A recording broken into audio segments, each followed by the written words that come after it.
Cool. All right, let's crack on. So let's talk immune system now. What I'm going to talk about isn't everything to do with your immune system. It's just the stuff that's relevant that you can really take control of. That's going to be really, really helpful for you to fight off any disease. And without getting too political, this is my biggest annoyance about the current situation is all this obviously lockdown and keeping people away from each other and vaccines and all this sort of talk. When does actually looking after your health and immune system so you're strong enough to fight disease come into the picture? It should have been a long time ago. And I think that's a real drop ball from the government, and not only our government, globally.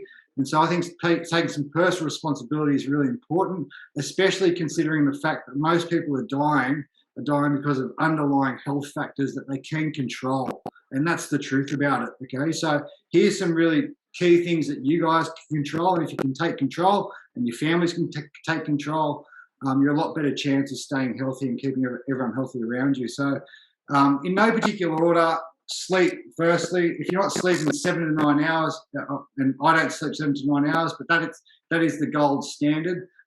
That's a massive one. So working on your sleep. I won't go into the how to do that today. That's probably another topic. Hydration, drinking between 2 litres to 5 litres daily of water. Getting at least 20 minutes of full exposure sunshine daily, at least 20 minutes full exposure. Obviously mood, vitamin D, and a lot of other things to do with your immune system as well. Keeping your body composition at an acceptable level. So obviously not being too overweight is really, really critical. Having a positive mindset.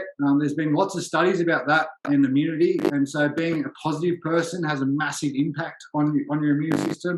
And last one, and the one that I'm going to talk about, just what you can do, being vitamin and mineral rich, okay? So every year that passes, even if we choose really healthy foods, so I actually don't like that word healthy. I like the continuum of less nutritious to more nutritious. So even if you're eating maximum nutritious food, so lean protein, fats, fruits and veggies, all that sort of stuff, the quality and the amount of vitamins and minerals in those foods each year is decreasing, and will continue to do so as like soils, minerals and soils decrease and all that sort of stuff. So unless you're living off the land, supplementation is probably pretty critical for most people. And here are the key ones. They're really simple. There's nothing crazy in these, but these are things that I take every day and I advise everyone to take every day. So number one, vitamin D3, the tiny little tablet, one per day. That's for mood and immunity. It actually builds skeletal muscle and skeletal bone as well. It's really, really critical. Zinc and magnesium. You should be taking those daily. So that's for metabolic function, immunity, muscle and nerve function. Most people are deficient in both. Just a general multivitamin to cover all your bases. And then one more, just your omega-3. So I'll say those again if you've got a pen and paper out. It was D3, zinc, magnesium, multivitamin, and omega-3, okay? So, like, it's so easy to do. The upswing for that as well, if you take them, you're drinking more water, and there's no losers in that, okay? The only other thing I would mention there is that if you do train a lot and sweat a lot, typically a lot of people are really low on electrolytes, which can actually inhibit muscle and nerve function. So this just happened to be there, but hydrolyte's really good. I have one in the morning and one at night. Sort of tasty as well, and you'll find you feel a lot better if you're a person that sweats a lot, especially if you're doing like a lot of running and all that sort of stuff. You sweat the salts out of your body. Cool. Lastly, on this point, and then I'll ask you guys if you have any questions, is what I just explained there, everything from obviously sleep, hydration, sunshine, body composition, mindset, and just getting the vitamins and minerals right. Typically when I get a new client, they come all motivated to obviously like lose some body fat, get strong, get fit, all those sort of general stuff. That's 98% of people. If people actually did this before even starting, just focused on this. And as some people do, you see it typically when someone has a health scare and they get blood work done, and then they come to us once they've been sorted. Adherence to an exercise and nutrition program goes like that, right? Because they're well rested, their body can cope with the excess stress of training and everything. So it's like a foundation, this. Not only does it help you obviously with your immune system and fighting off disease, but it's absolutely critical for you to take then extra load out of training and stress that's actually good for your body. Cool. So that's point number one. Anyone got any questions or anything at all? You can either use the chat box or just yell it out. We're all good. Nick, are all these vitamins, Yep. are they best taken, do you have to take them with food, or can you take them on an empty stomach? Or Yeah, great. I like to take everything like first thing in the morning, and I don't eat until I've trained. Yeah. So timing of them, the only one that I would suggest that you time correctly is magnesium. Yeah, at night because it is the muscle relaxant. Everything else can be taken whenever you like as long as you're getting them. But I prefer to do it with food. You can get, like, if some people are sensitive when they have a heap of zinc in their stomach and they haven't eaten and all that sort of stuff. So it's just easier. Best practice is always take it with food. And the good thing about actually taking it with food too is you drink water, and that actually you get a better sense of your appetite then as well, because you're drinking water at the same time. So it's a bit of a 2-for-1. Good question. Anything else on those ones? So get out there. If you don't take any of those, I'd strongly recommend you do it, and do it pretty much for the rest of your life at a minimum, those ones. Turmeric? What's that? Turmeric. Turmeric's awesome. It's and that's particularly good anti-inflammatory. Yeah, there's lots of other ones too, Michael, but turmeric is a great one. Most of the spices are. They're really good. Cool. All right, let's go. So let's talk about alcohol. Guys, a lot of people mention this one, particularly around performance and body composition. So just full disclosure, I love drinking. From a family of drinkers. I find it. I could probably, if I allowed myself, I could probably drink 6 to 10 drinks a night pretty comfortably. But it's something that I really need to control, and particularly in these sorts of times when the environment's different as well. And I think, just so no judgment for those people who drink and drink a lot, that's all cool, but you need to understand obviously the benefits, and also the costs. So I'll just run through those at the moment to begin with. So obviously the big benefit that they talk about with alcohol, particularly red wine, is a reduction in risk of cardiovascular disease. But the real benefit, I think, from actually drinking, it's like I'm at home with my wife on a Friday night and having a couple of glasses of wine, and it's a lot of social connection. So there's no doubt giving up alcohol can obviously mitigate those things, which is something to consider. But on the impacts of regular alcohol consumption, it's firstly, I'm just going to explain what happens to you when you ingest it. So, and if you understand this, you understand why other things happen when you have alcohol in your system. And so your alcohol is delivered through your mouth and goes into it's actually metabolized by your liver, and it goes to your liver and it turns it into fuel. So everyone that's sitting here now, we're all running on a mixture of carbohydrate and fat, okay? And so if we're all having a drink right now, so we're having a vodka tonic, having a drink, as soon as that enters our system, it registers as a poison, and it's then your body's prerogative to get rid of it. So it sends it to your liver and it turns it into glycogen, which is fuel, and then whilst it's in your system, all we're doing is burning that alcohol off until it's gone, okay? So that's cool. That's a great system. It works really well. What people don't really understand is actually the value of that alcohol, right? So there's lots of like low carb beers and like having a vodka soda rather than a vodka and Coke. Like they're all great ideas to having less calories, and I'm all for that. But the real energy density comes from the alcohol. So everyone's familiar with carbohydrate, right, and how much that's worth. So a gram of carbohydrate is worth 4 calories. A gram of alcohol is actually double the amount of carbohydrate. Okay, so it's worth 8 calories.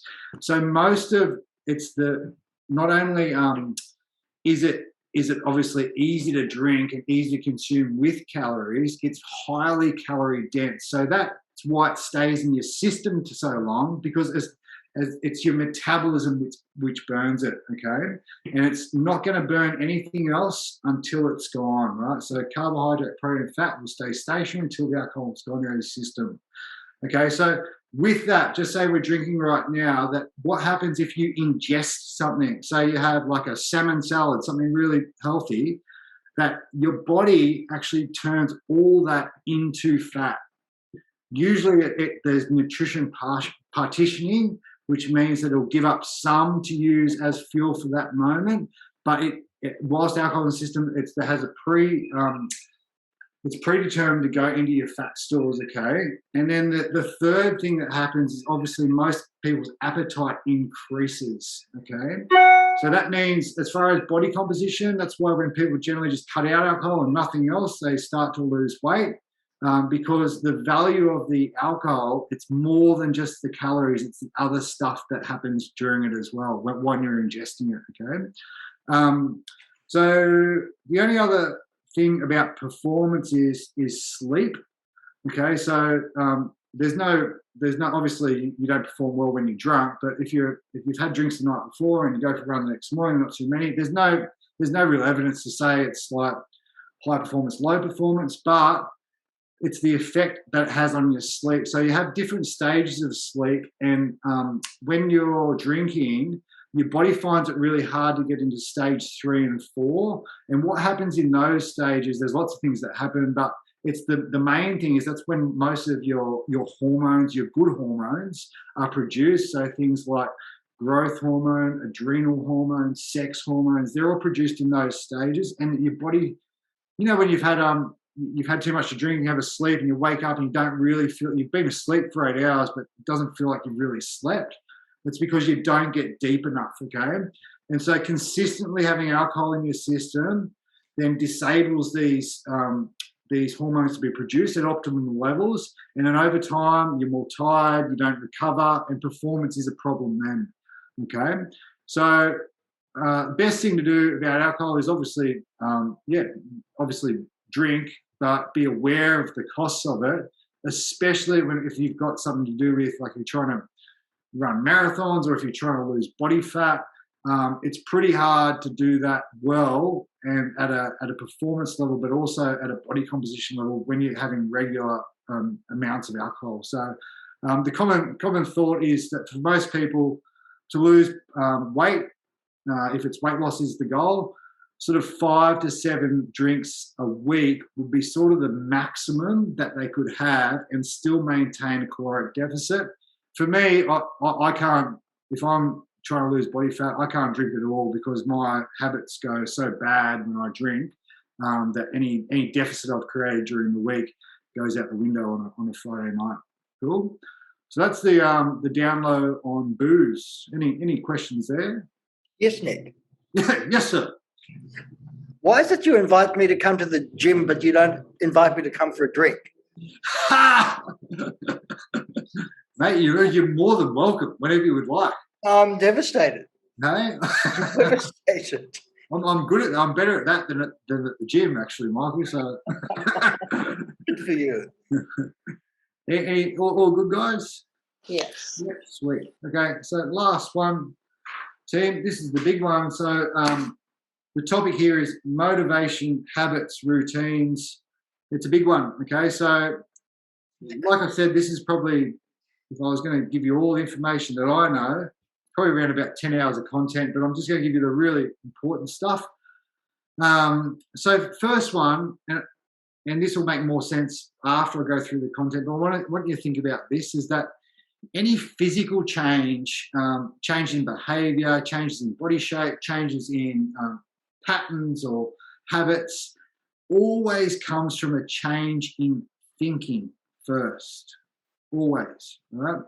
And I guess the classic example, counter example of that are people, and I've been in this boat before, where it's like you get to Friday or Thursday, Friday, and the week's gone a little bit worse, and you're going, you know what, I'm going to start Monday again, right? And you think that just by thinking the same thing, I'm going to start Monday, I'm going to be good for Monday, I'm going to do X, Y, Z, and that affirms that you've got a start date and it's okay to be bad on the weekend.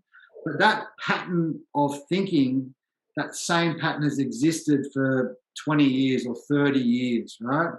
And unless the thought pattern changes, it's called myelination, okay? So you have, obviously, got your brain, and there's thought patterns that happen, and myelination is a thickening of a particular thought pattern. That's why we have so many of the same thoughts every day, okay?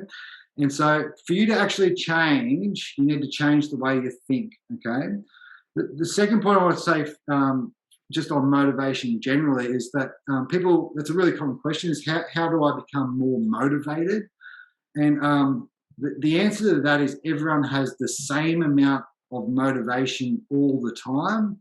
They're just motivated for different things. So there's some times where I'm really motivated to train and be healthy, but there's some times where I'm really motivated to stay on the lounge and eat Cheezels, right? So my motivation is the same. The motivation to do particular things is what changes, okay? So and that's really, really important to know, because it's not like you can just grab extra motivation from somewhere. You've got to change the way you think and then utilize the motivation that everyone's got in their body, okay? So third one that I've got is just understanding patterns of behavior, okay? So to change something, it's really important that you understand this. So with behavior or habits, okay, you've got three main parts. You've got a cue, you've got the behavior or action, and then you've got the reward, okay? And it's actually in a circle like that. Cue, behavior, action, or the routine, and then the reward, okay? And this is super interesting. There's these patterns of behavior absolutely rule our lives, and most of us are completely unaware of it. And I'll give you an example. It's out of a book, which I'll tell you about at the end there. But there's been studies on this guy in the States who, I forget what it's called, the injury of the brain, but it means he can't remember anything further than 15 seconds of the past, okay? So he's like a goldfish, okay? So he'll meet you, say good day, turn around, meet you again. He hasn't met you before, right? And he's completely functional everywhere else, okay?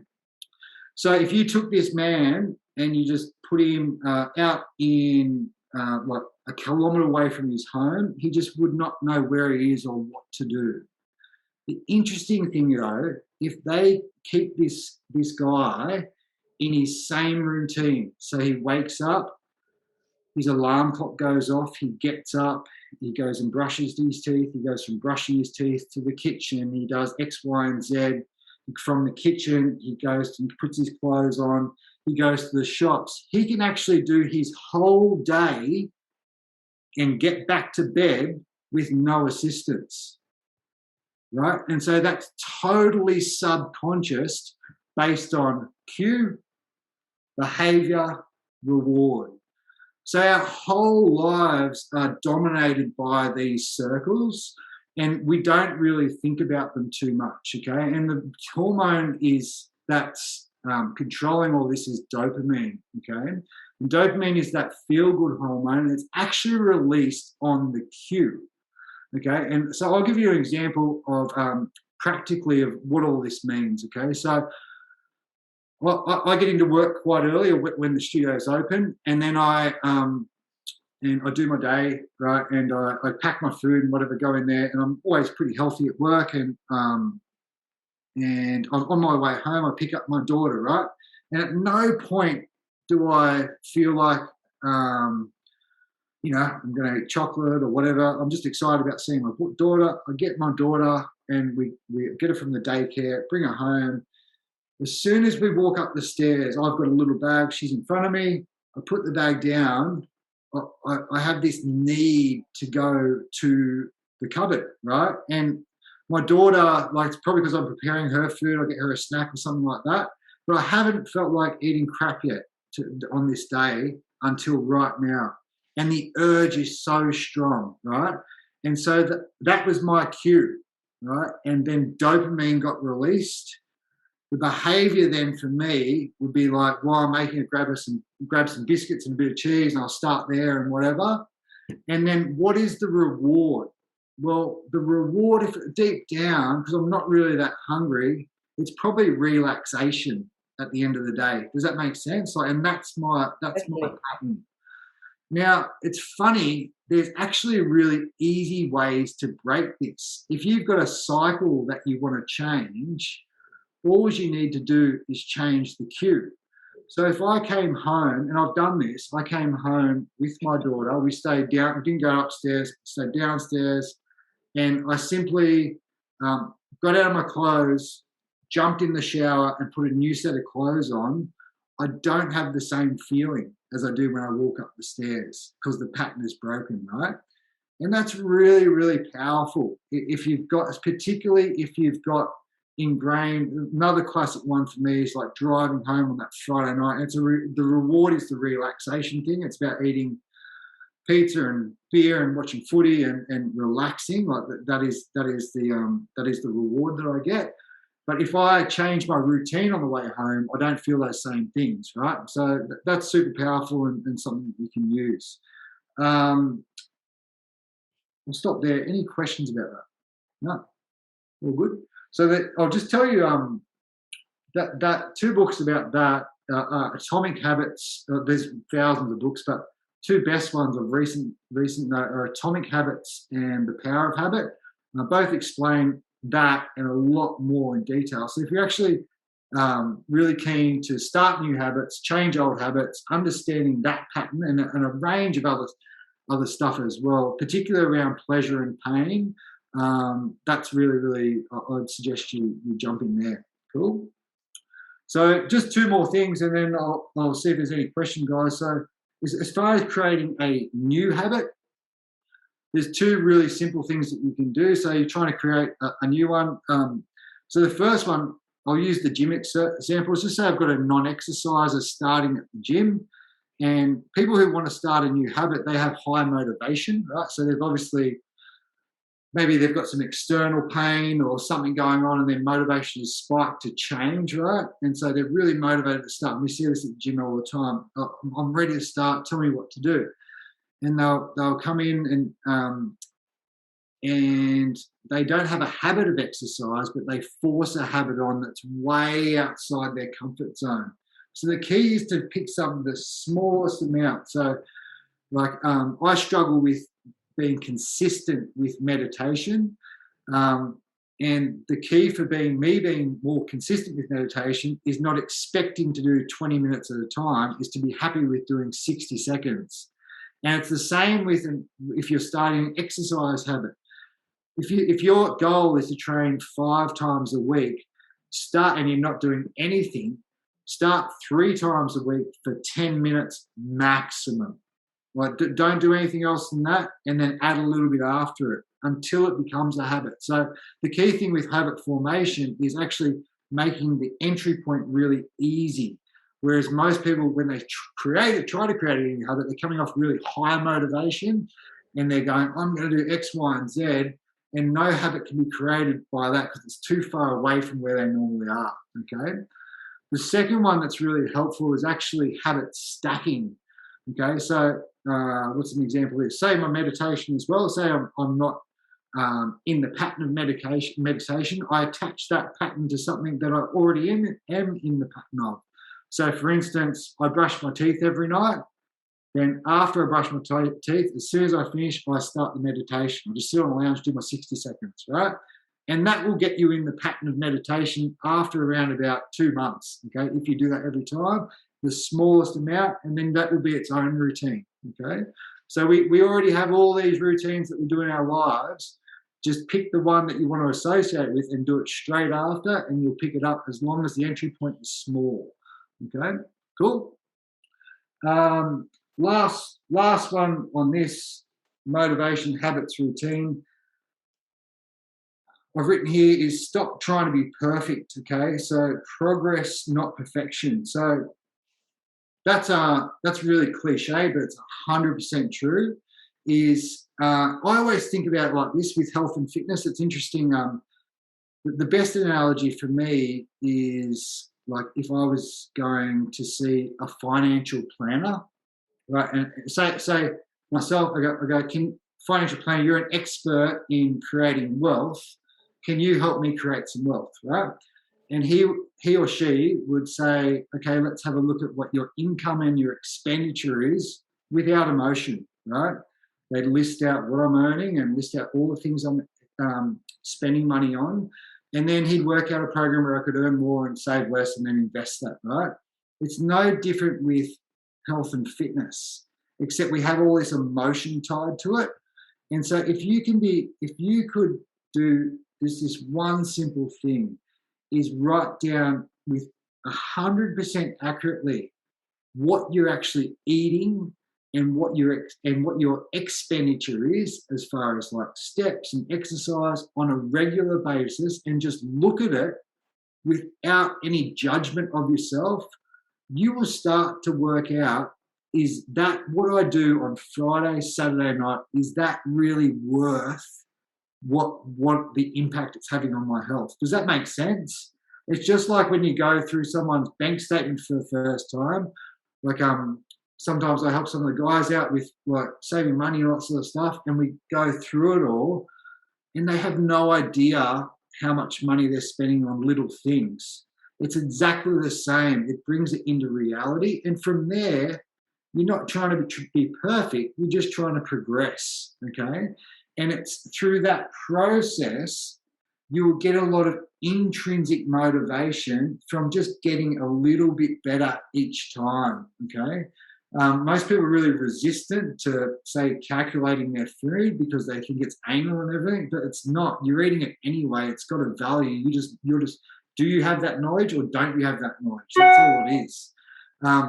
And so that can be something that can stimulate internal motivation by just understanding where you're at, and you'll make good decisions on actually getting better from there. And then last point on that, I just said, forget about the outcomes, focus on fulfillment of improving. If you do that, you will always get better over time. Throw away the big, I just need to be here as quick as possible. Those people that do that, they tend to just fall off anyway. People that focus on improving the process, improving their habits over the time is the one that win long term. Cool? Last one, and then I'll ask, is there any questions on any of that first? No? You're all good? Yeah? Still with me? Not asleep yet? Cool. So give you some couple of resources. Actually, for everyone here, I'll send you an email with all these in it anyway. So Atomic Habits, The Power of Habit, those two really books. As far as like motivation, two really good ones that we've all read at the studio recently was The Resilience Project and The Comfort Crisis. I'll pop these in an email, guys, so that you've got them.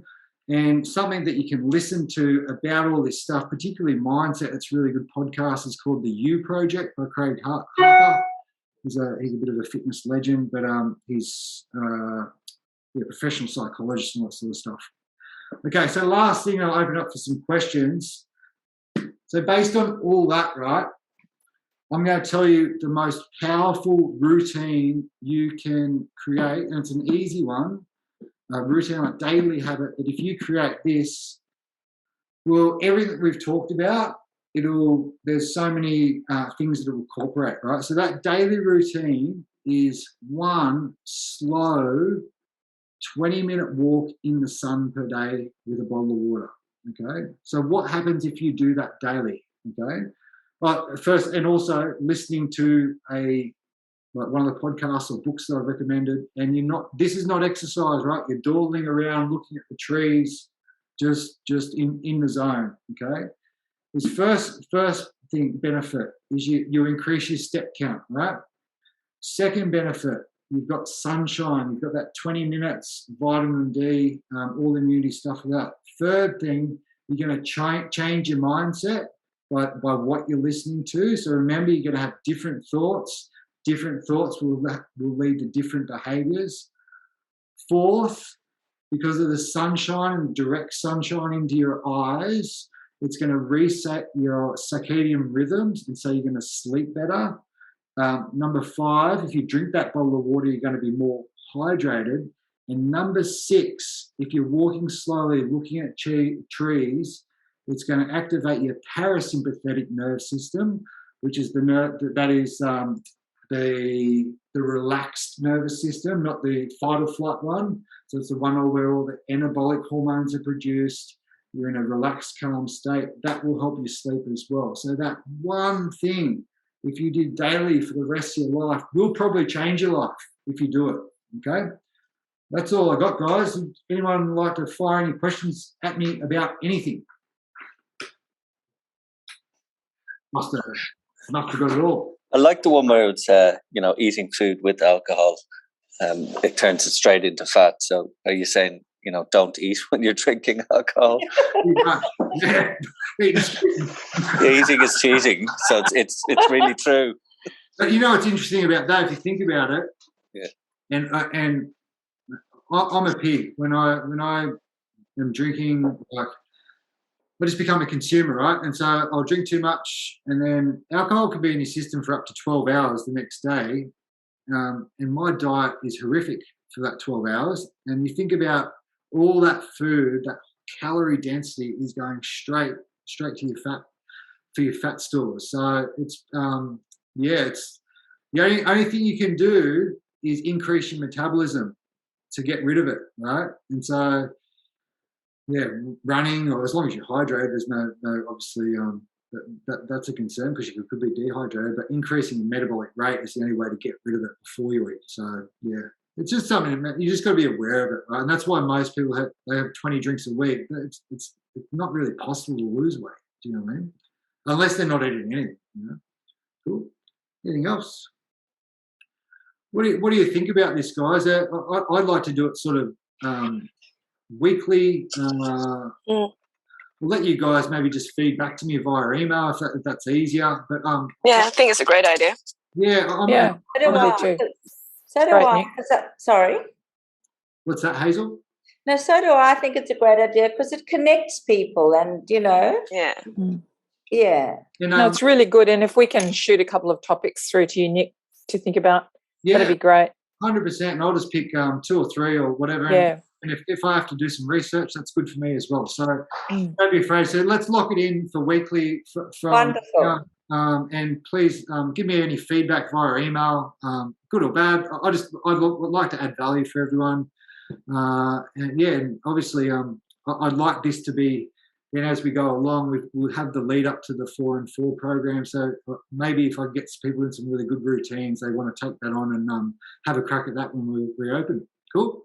Wonderful. That was awesome, Nick. You're really, really informative and right on top of the topic. So I don't think people not asking questions is a negative at all. I think it's a positive because you've explained it really well. Yeah. I love the 20-minute walk in the sun because I'm always out there going flat out. So, the dawdling's good. I'll do that. Like put your phone, no messages or whatever, literally just dawdling, looking at the trees. Do you know what I mean? I do that in work every day. Sally, just so you know, if you look at trees are fractals. Do you know what a fractal is? Yeah, I do. Yeah. So your body this is actually a recent thing, is that your body actually, as opposed to built structures, which are all right angles, it's something to do with nature. And we get put in a parasympathetic state by looking at fractals. So being around trees and nature where fractals are everywhere will actually put you in a parasympathetic state. So, being just not doing like this through the park, having a different experience will really help everyone a lot, for sure. Cool. That's really good. Cool. Thank you so much, Nick. Thank you so Thanks, much. Nick. That's Cheers. great. Nice to see everybody. Nice to Good see you all. Hey, Sean. You didn't say enough, mate. You didn't say enough. We'll have beers next week, okay? Thanks so much. Bye.